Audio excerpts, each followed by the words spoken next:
Natural law can be based on a rational reflection on nature, and human nature included, and looking at how it will yield principles of good or bad that guide action towards human fulfillment or flourishing.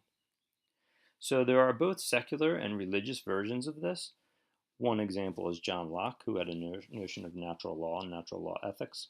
But we're going to look at a particular religious version in the Roman Catholic Church.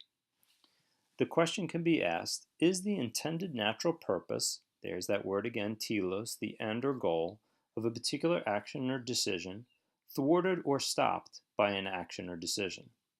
If so, then that's not morally permissible. So let's look at the example of Thomas Aquinas as one religious version of a natural law theorist. Thomas Aquinas came up with a theory of natural law, which said that all of our actions and our decisions can be discovered both through our experience and through reason, but also through divine scripture. So we're going to see this particularly in the example of contraception, but natural law theory has a large role to play in both medical ethics as well as sexual morality as well. In the example of artificial contraception, we can clearly see that a natural law ethicist would see this as unethical. There is a natural order that identifies the procreative consequences of sexual activity. In the Roman Catholic teaching, particularly in the Vatican document Humanae Vitae, sexual union leads to two results: what they call the unitive, making an emotional connection between a man and a woman, and also the procreative, leading to a child. So any artificial means that would divide these two natural results of sexual union would be seen as morally problematic.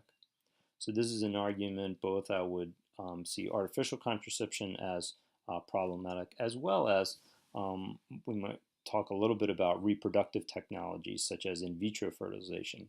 Here the procreative dimension is affirmed without the unitive. There are many other theories that we could look at. I just want to mention one last one of the care perspective.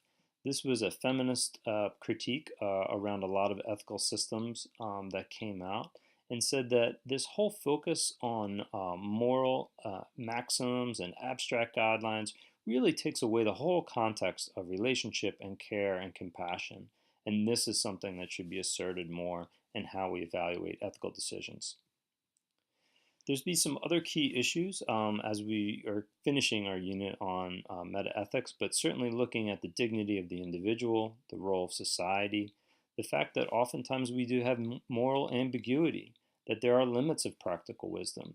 Appeals to a particular theory don't always give us the right decision. Society, moral, legal rights, public and common good, and also the notion of tragedy or suffering in human life.